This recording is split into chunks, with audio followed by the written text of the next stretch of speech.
Jadi eh, melalui kontemplasi akademik ya, bahwa fenomena pemberhentian presiden itu kita berangkat dari sejarah panjang ketatanegaraan kita. Mulai dari pemberhentian Presiden Soekarno, kemudian pemberhentian Presiden Soeharto, dan bahkan pemberhentian Kiai Haji Abdurrahman Wahid. Ini secara akademik menjadi satu tantangan tersendiri untuk secara terus-menerus kita lakukan pendalaman, penelitian, dan telah secara akademik. Ada apa yang salah dan ada apa yang keliru dari ketiga proses pemberhentian Presiden Republik Indonesia dalam sistem ketatanegaraan kita. Ya, sehingga dengan demikian saya memandang bahwa sampai dengan detik ini belum ada satu penelitian yang jauh lebih substansial untuk menjawab permasalahan dan fenomena hukum tata negara tersebut. Untuk itu, saya memandang perlu dan penting untuk melakukan pendalaman dengan melakukan berbagai komparasi secara akademik untuk melihat sejauh mana problem ketatanegaraan ataupun pengalaman empirik kita berkaitan dengan proses pemberhentian Presiden Republik Indonesia. Dengan demikian, menurut pendapat saya dan hemat saya, setelah melakukan berbagai kontemplasi secara mendalam, maka saya memandang bahwa proses pemberhentian Presiden, mulai dari pemberhentian Presiden Soekarno sampai dengan proses pemberhentian Abdurrahman Wahid, tidak cukup payung hukum yang mengatur secara lebih komprehensif bagaimana seorang kepala negara diberhentikan secara benar. Sehingga dengan adanya ketiadaan ataupun kekurangan perangkat-perangkat hukum dan kaidah-kaidah secara konstitusional yang berhubungan dengan pemberhentian presiden itu, sehingga saya melihat bahwa ini menjadi sesuatu yang penting untuk kita lebih mendalami secara lebih komprehensif, lebih substansial bagaimana prosedur pemberhentian presiden secara konstitusional diatur secara lebih baik dalam konstitusi itu sendiri.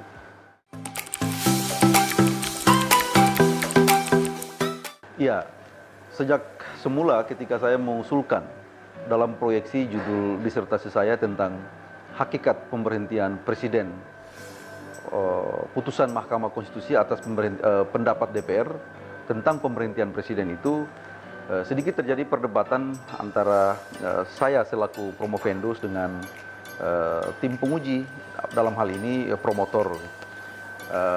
Biasa dalam perdebatan akademik itu kita mencari persamaan-persamaan, mencari cara pandang dari segi fenomena yang saya harus angkat menjadi sesuatu yang sifatnya baru. Ada aspek kebaruan yang barangkali ingin ditekankan oleh promotor, sehingga barangkali berangkat dari pendapat itu saya mengajukan berbagai argumentasi yang secara akademik bisa dipertanggungjawabkan, bahwa pada dasarnya, pada esensinya, judul yang saya angkat ini merupakan sesuatu yang bersifat kebaruan. Sehingga dengan demikian, maka kita sepakati untuk judul disertasi yang saya angkat tentang hakikat putusan Mahkamah Konstitusi tentang pemberhentian presiden itu disepakati menjadi sebuah judul disertasi seperti yang ada saat ini. Sesuai dengan norma konstitusi sebagaimana terdapat dalam ketentuan pasal 7A Undang-Undang Dasar Negara Republik Indonesia tahun 1945, hal-hal yang dapat mengakibatkan seorang kepala negara atau seorang head of state itu diberhentikan dari jabatan kepresidenannya adalah karena dia melakukan pelanggaran hukum berupa pengkhianatan terhadap negara, melakukan perbuatan korupsi, melakukan tindak pidana berat yang ancaman pidananya atas 5 tahun, melakukan perbuatan tercela dan tidak lagi memenuhi syarat sebagai presiden dan atau wakil presiden. Nah, secara akumulatif ketentuan dan syarat-syarat itu memang secara ketat telah diatur dalam konstitusi, sehingga untuk melakukan pendakwaan terhadap seorang kepala negara sebagai seorang presiden itu tidak bisa lagi dengan postulat-postulat politik, tetapi harus berangkat dari kerangka juridis atau kerangka konstitusional sebagaimana telah diatur secara eksplisit dalam ketentuan atau norma konstitusi yang diatur dalam pasal 7A Undang-Undang Dasar Negara Republik Indonesia. Jadi model pemberhentian presiden itu tidak lagi seperti misalkan bagaimana MPRS memberhentikan Insinyur Soekarno dengan cuma alasan melanggar GBHN, kemudian pertanggungjawaban terhadap gerakan G30 SPKI, dan atau kemerosotan moral dan ekonomi bangsa pada saat itu, sehingga secara sumir atau secara absurd seorang kepala negara atau Presiden Soekarno dapat diberhentikan. Karena asumsi yang dibangun adalah asumsi politik yang tentunya mengarah kepada persoalan like and dislike. Begitupun dengan pemberhentian Presiden Gus Dur. Presiden Gus Dur pada saat itu, pada awal dakwaan DPR, telah melakukan pelanggaran hukum berupa perbuatan korupsi seperti dana buleget dan bruneget, yang sampai dengan saat ini pun secara hukum pidana atau dari perspektif hukum pidana tidak dapat dibuktikan. Dan bahkan sampai dengan berakhirnya pemberhentiannya, dia didakwa telah melakukan perbuatan yang melakukan tindakan inkonstitusional karena untuk melakukan pembubaran terhadap DPR dan MPR. Ini tidak adanya konsistensi dalam hal mendakwa dan memberhentikan seorang kepala negara. Sehingga dengan demikian kita telah melakukan koreksi terhadap semua itu, bahwa Presiden hanya dapat diberhentikan dengan alasan sungguh-sungguh melakukan perbuatan melanggar hukum yang diatur dalam konstitusi itu sendiri. Itulah yang terjadi, dan gagasan-gagasan itulah yang ditampung dalam perubahan amandemen pertama, kedua, dan ketiga, bahkan keempat Undang-Undang Dasar 45, sepanjang menyangkut dengan mekanisme impeachment terhadap Presiden Republik Indonesia. Jadi dengan kata lain, seorang presiden hanya dapat diberhentikan kalau telah secara sah dan terbukti melakukan pelanggaran berupa apa yang telah diatur dalam ketentuan pasal 7A Undang-Undang Dasar 45. Lain daripada itu, secara politik tidak bisa lagi diperkenankan atau tidak mendapat tempat di dalam konstitusi untuk seorang kepala negara diberhentikan dari jabatannya dengan alasan-alasan politik atau alasan-alasan yang bersifat suka atau tidak suka. Itu yang terjadi saat ini.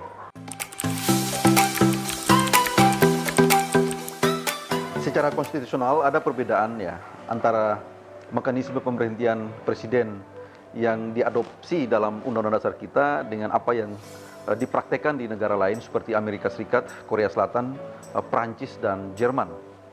Kalau kita di Indonesia itu dalam proses pemberhentian kepala negara atau yang dikenal dengan impeachment, atau kalau gunakan istilah Hamdan Zulfa dengan pemakzulan, itu melibatkan 3 lembaga negara penting.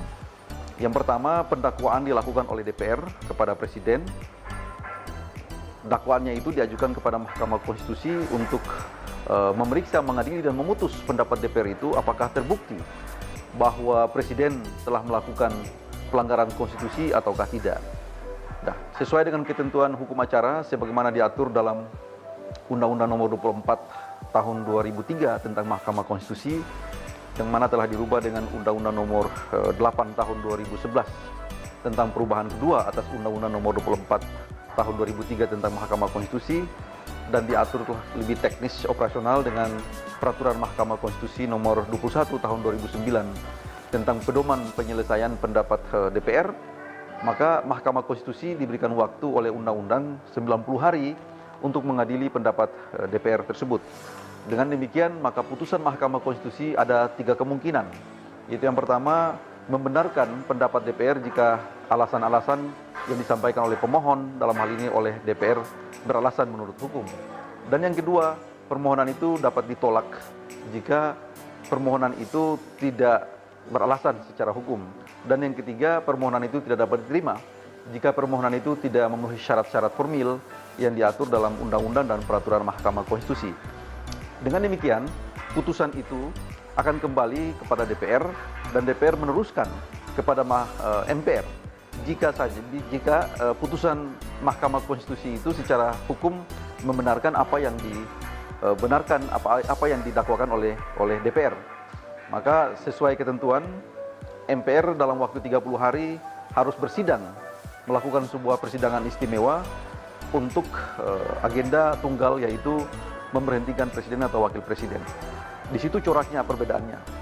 Kalau yang terjadi seperti di Amerika Serikat itu tidak melalui itu, tetapi dilakukan oleh Senat, dan yang bertindak sebagai pimpinan sidang adalah Chief of Justice atau Ketua Mahkamah Agung Amerika Serikat.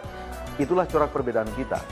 Sehingga kalau Indonesia ini pemberhentian presiden atau pemakzulan presiden dengan melibatkan 3 lembaga penting atau minds organ untuk proses pemberhentian itu. Itulah yang membuat perbedaan antara mekanisme pemberhentian impeachment yang ada di Indonesia dan yang ada di luar negeri.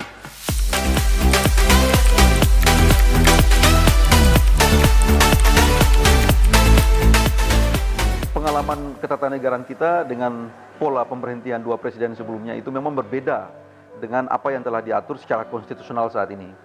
Kalau pemberhentian Soekarno pada saat itu boleh dikata secara hipotetis belum ada bentuk hukum yang jelas bagaimana cara memberhentikan seorang kepala negara. Baik dalam Undang-Undang Dasar 45 maupun dalam tap-tap MPRS maupun MPR, itu belum diatur secara lebih tegas dan jelas bagaimana cara memberhentikan seorang kepala negara. Aturan yang jelas setelah kita mengenal dengan adanya tap MPR nomor 3 tahun 1978. Itulah yang digunakan, instrumen hukum tap MPR 3 tahun 78 itu yang digunakan untuk pemberhentian Presiden Gus Dur. Itu pun kalau menurut saya secara akademik maupun secara hukum konstitusi, dua kali pemberhentian kepala negara, baik Pak Karno maupun Gus Dur, itu sama sekali belum ada pengaturan yang terlalu tegas dan jelas dari sisi konstitusi. Kalau Soekarno bisa dikatakan tidak ada hukumnya, tidak ada kejelasan rumusan norma dalam konstitusinya. Kalau untuk Gus Dur juga demikian, cuma diatur secara garis besar dalam tap MPR nomor 3 tahun 78, sehingga dapat disimpulkan bahwa pemberhentian dua kepala negara itu penuh dengan nuansa politik, penuh dengan nuansa pertarungan-pertarungan dan konstelasi politik yang mendasarinya. Sehingga tidak ada anasir-anasir hukum yang melatar belakangi atau yang menjadi kanal daripada proses pemberhentian dua kepala negara itu.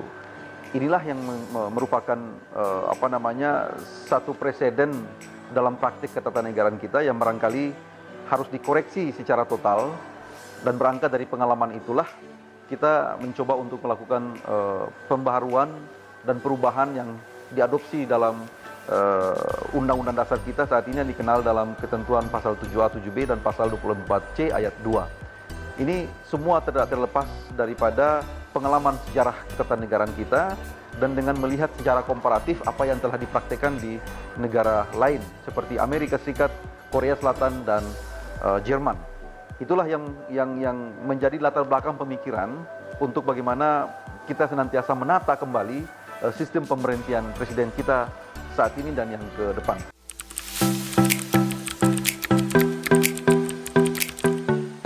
Yang kelirunya karena kenapa? Itu tadi bahwa seseorang diadili, didakwa, diadili itu tanpa diatur dengan satu pengaturan lebih jelas terlebih dahulu. Ini sangat bertentangan dengan prinsip negara hukum dan konstitusi. Bahwa yang mana dalam prinsip negara hukum segala sesuatu harus diatur terlebih dahulu sedemikian rupa sehingga kalaupun ada kesalahan-kesalahan, kalaupun ada dugaan-dugaan pelanggaran yang dilakukan oleh seorang kepala negara itu dapat dikualifikasir sebagai satu tindak pidana atau satu tindakan pelanggaran terhadap konstitusi.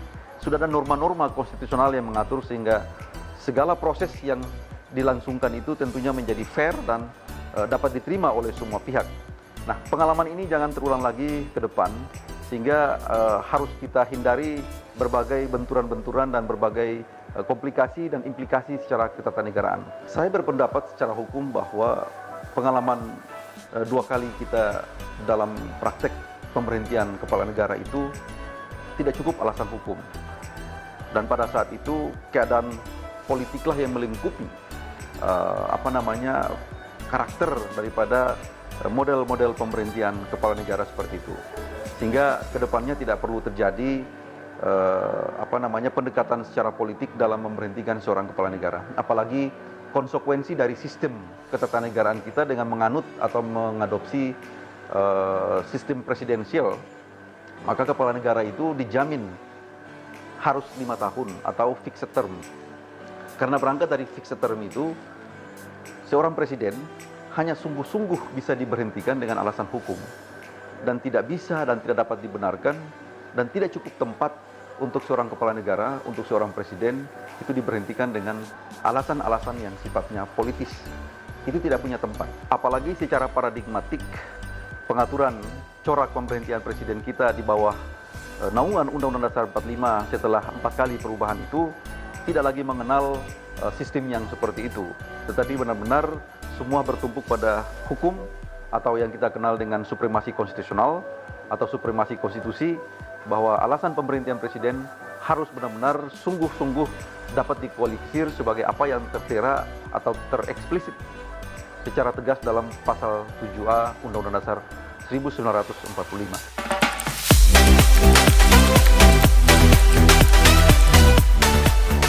Sebagaimana Karena hasil temuan saya dalam penelitian atau dalam disertasi saya itu ada beberapa hal sebagai rekomendasi akademik dalam rangka untuk melakukan perbaikan-perbaikan terhadap sistem atau mekanisme impeachment atau mekanisme pemakzulan presiden ke depan. Yang pertama, dengan sarana hukum yang ada saat ini, saya memandang ada beberapa kelemahan yang cukup mendasar dan prinsipil. Itu yang pertama, rumusan dalam konstitusi itu sendiri masih menyisihkan atau masih menyediakan beberapa persoalan-persoalan problematik seperti putusan Mahkamah Konstitusi tentang final and binding. Putusan Mahkamah Konstitusi selesai di tingkat Mahkamah Konstitusi. Tetapi ternyata kalau diteliti secara lebih akademik, putusan Mahkamah Konstitusi itu tidak cukup ekspresif verbis untuk mengikat kelembagaan MPR. Apakah MPR secara hukum diwajibkan untuk mengikuti putusan Mahkamah Konstitusi atau tidak? Maka jawabannya tidak. MPR bisa saja tidak melaksanakan apa yang telah diputus secara final oleh Mahkamah Konstitusi. MPR bisa saja melahirkan satu tafsir politik yang lain di luar daripada tafsir yuridis atau tafsir konstitusional yang telah dibuat oleh Mahkamah Konstitusi. MPR tentunya pertimbangan-pertimbangan yang melatar belakangi dapat tidaknya seorang presiden diberhentikan atau tidak penuh dengan pertimbangan-pertimbangan dan ukuran-ukuran politik. Sehingga dengan demikian putusan Mahkamah Konstitusi akan terbajak secara politik oleh kelembagaan MPR. Ini yang menjadi problem ketatanegaraan kita ke depan.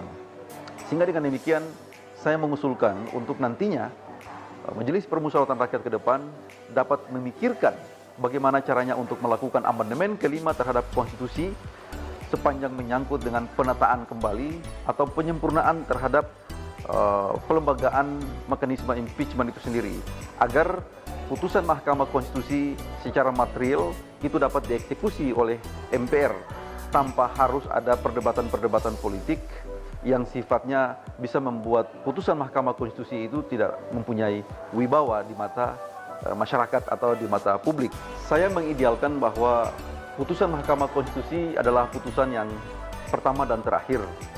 Sehingga dengan pemikiran itu kita harus mampu menyeimbangkan antara prinsip kedaulatan rakyat dan prinsip kedaulatan hukum. Jadi ada dua prinsip hukum yang sangat mendasar antara daulat rakyat dan daulat hukum. Kalau daulat hukum itu dengan merepresentasi atau terrepresentasi dengan putusan Mahkamah Konstitusi itu, sehingga kalau daulat rakyat dengan pelibatan DPR dan MPR sebagai daulat rakyat.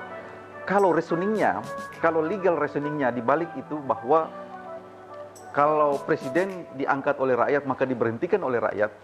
Tetapi bagaimana kita menyeimbangkan sehingga antara dua prinsip mendasar ini tidak saling membajak antara prinsip daulat rakyat dan prinsip daulat hukum.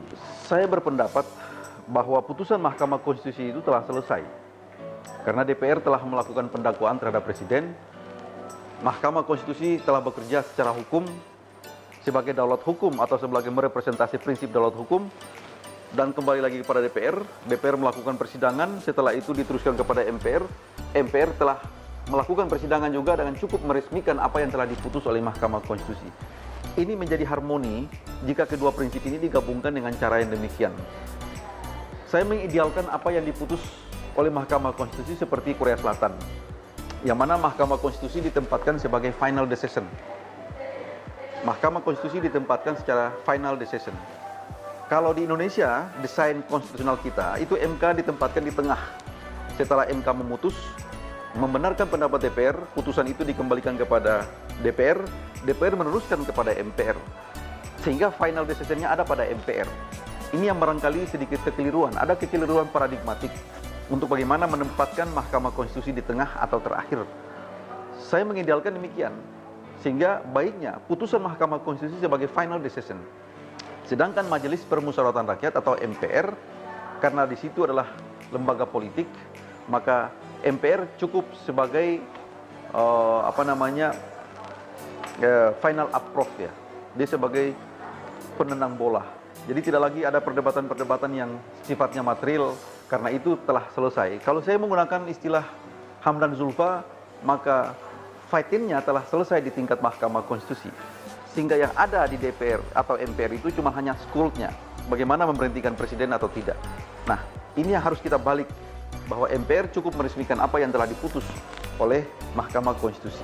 Saya berpendapat bahwa jika satu ketika terjadi di Indonesia ini proses impeachment itu berlangsung, maka tentunya banyak hal yang kita tidak siap dari sisi perangkat hukum.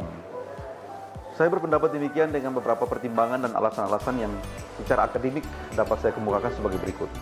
Yang pertama, perangkat hukum atau perangkat yuridis yang terkait dengan itu belum cukup maksimal dan optimal untuk menghadapi satu ketika kalau benar-benar Presiden Republik Indonesia di-impeachment oleh Mahkamah Konstitusi. Yang pertama, payung hukum yang pertama yang paling mendasar adalah Undang-Undang Dasar itu sendiri. Ini tentunya akan melahirkan berbagai implikasi ketatanegaraan yang cukup serius dan penting.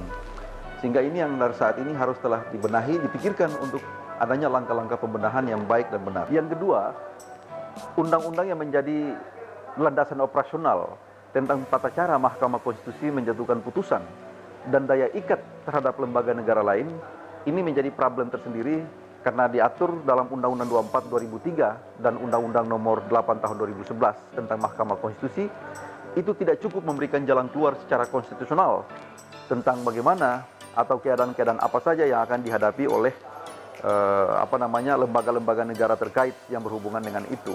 Yang pertama, misalkan dalam Undang-Undang 24 2003 tentang Mahkamah Konstitusi, ada ketidakjelasan norma yang diatur dalam undang-undang tersebut. Seperti misalkan tindak pidana berat lainnya. Tindak pidana berat lainnya, definisi yang diatur dalam undang-undang itu adalah merujuk kepada KUHP. Artinya, tindak pidana berat lainnya adalah tindak pidana yang ancaman pidananya di atas 5 tahun. Yang kedua, tentang misalkan perbuatan korupsi. Perbuatan korupsi adalah perbuatan yang diatur dalam Undang-Undang Nomor 31 Tahun 99 sebagaimana telah dirubah dengan Undang-Undang Nomor 20 Tahun 2001 tentang pemberantasan tindak pidana korupsi. Yang ketiga, tentang tindak pidana pengkhianatan terhadap negara. Dalam Undang-Undang Nomor 24 Tahun 2003 tentang Mahkamah Konstitusi, definisi operasional tentang tindak pidana kejahatan terhadap keamanan negara itu diatur dalam KUHP. Yang berikutnya tentang perbuatan tercela. Perbuatan tercela itu dalam Undang-Undang 24 2003 cuma hanya mampu mendefinisikan tentang perbuatan apa saja yang dapat merendahkan harkat dan martabat presiden dan atau wakil presiden. Dan yang terakhir adalah perbuatan atau syarat tidak lagi memenuhi syarat sebagai presiden dan atau wakil presiden. Ini adalah 3 komponen atau 3 anasir pelanggaran yang dilakukan oleh presiden. Yang pertama, anasir tentang tindak pidana. Yang kedua, anasir tentang perbuatan moral. Yang ketiga, anasir tentang syarat-syarat yang sifatnya administratif ketatanegaraan seperti syarat presiden atau wakil presiden. Ini tidak cukup terjelaskan secara limitatif dalam undang-undang tentang Mahkamah Konstitusi. Saya memandang atau saya memahami benar bahwa Undang-Undang 24 2003 yang dilahirkan pada saat itu dalam situasi atau dalam kondisi ketergesa-gesaan. Karena deadline secara konstitusional yang diatur dalam Undang-Undang Dasar pada saat itu bahwa Mahkamah Konstitusi sudah harus terbentuk dalam waktu selambat-lambatnya 2 tahun sejak Undang-Undang Dasar ini disahkan. Sehingga pemerintah pada saat itu di bawah Presiden Megawati dan Menteri Kehakiman pada saat itu sangat tergesa-gesa untuk menyiapkan rancangan undang-undang tentang Mahkamah Konstitusi. Sehingga ruang perdebatan secara akademik maupun politik tidak cukup tersedia pada saat itu, sehingga lahirlah Undang-Undang 24 2003 seperti yang kita kenal saat ini. Sehingga beberapa persoalan tidak cukup terjelaskan secara limitatif untuk menyelesaikan problem-problem yang barangkali akan muncul ke depan seperti yang saya jelaskan tadi. Ini salah satu bagian yang saya anggap sangat krusial untuk perlu didebatkan dan perlu dicermati kembali. Yang berikutnya, secara teknis operasional dari Undang-Undang 24 2003 tentang Mahkamah Konstitusi sebagaimana telah dirubah dengan Undang-Undang Nomor 8 Tahun 2011, maka diaturlah dengan Peraturan Mahkamah Konstitusi Nomor 21 Tahun 2009 tentang pedoman penyelesaian pendapat DPR oleh Mahkamah Konstitusi. Itu pun norma yang diatur dalam PMK 21 bagi saya sangat sumir dan tidak cukup terjelaskan atau tidak cukup mengantisipasi keadaan-keadaan hukum yang akan muncul di kemudian hari. Sehingga dengan demikian saya mengusulkan untuk menata ini semua, saya bagi dalam 2 fase waktu.